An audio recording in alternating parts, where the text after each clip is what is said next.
Okay, turning to those deadly flash floods in Texas now, officials there are promising search efforts won't stop until all of the missing and dead are found. At least 160 people remain unaccounted for.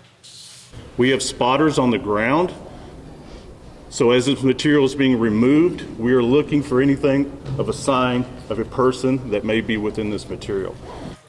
Statewide, at least 119 people died in floods that struck after torrential rains nearly a week ago. Most of the dead and missing are concentrated in Kerr County, where the worst of the flooding occurred. Search teams have not found any survivors since Friday.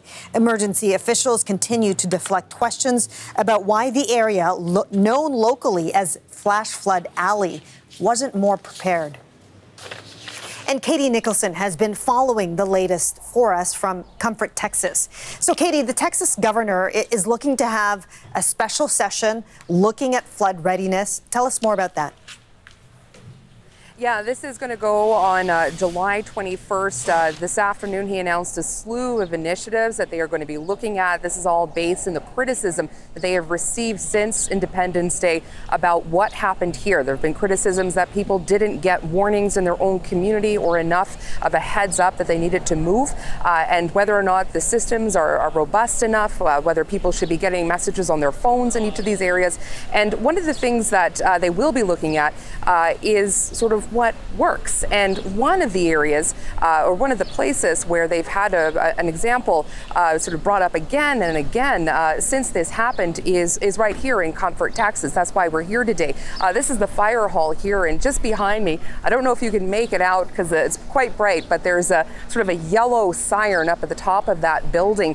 And this went off on the morning of July 4th as the floodwaters started to build up in the river and back onto the creek that sort of surrounds this area of Comfort, Texas. This is a sort of a very simple system. They have to write grants to get money to pay for it. This is an unincorporated town. Essentially what they have is access to a number of gauges up and down the river and near the creek here that is prone to flowing. That's sort of their early warning system. They know when that creek starts to go up, they're in trouble. And that sort of is relayed back to the command center. So today, the fire chief actually took us inside the command center. He showed us how everything went down that morning. He showed us the gauges, the displays that they look at. They have a constant sort of view of what's happening, weather patterns they're always keeping an eye on for potential flash floods, because of course, as you say, this is Flash Flood Alley.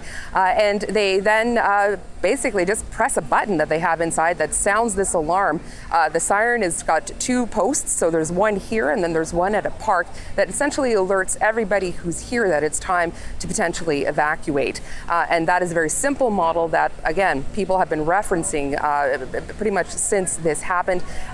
This town was not hit as hard, but they were ready. The chief says, you know, it may not work for everybody, but it worked for them. And this is part of his ongoing commitment to try to make this area more safe. Here is Danny Morales, the fire chief. We were prepared, and like I say, the siren helped our people. You know,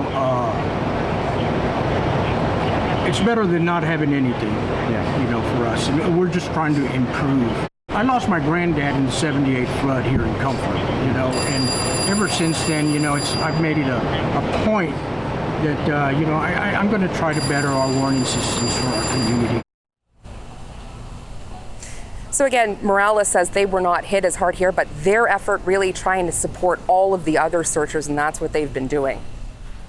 And Katie, you're right there on the ground as these communities grapple with the aftermath of this deadly tragedy. I want to hear a little bit more about what happened as you spent the day with the fire department and search team members as well. What did they tell you?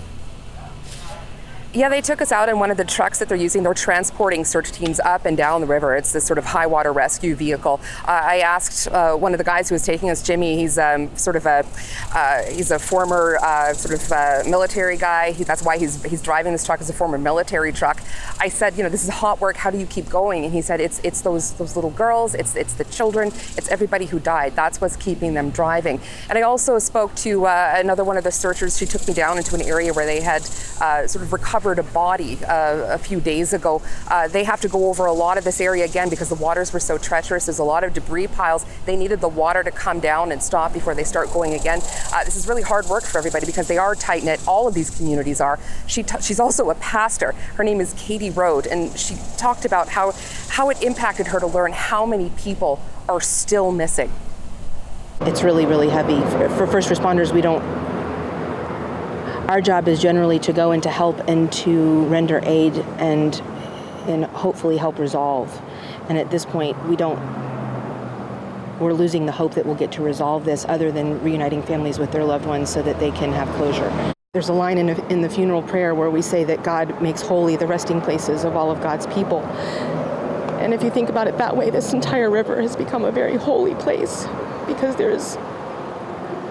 this is a resting place for a lot of God's people. So that's been in my mind. And Chris, I think it's really important to note that so many of the people here at this particular fire department, but up and down the river, they have regular day jobs. These are volunteer firefighters, volunteer rescuers. Many of them are pulling a shift at their regular workplace and then helping out or taking time off, vacation, or taking their days off to do this heart-rending work. So this really speaks to the community spirit and the commitment people have here to try and bring some of these missing back to their loved ones for closure. And Katie, truly, it's those stories that help us understand a tragedy like this, and it makes a place that is far away not so far away. So truly, we appreciate your reporting on this. Katie Nicholson in Comfort, Texas.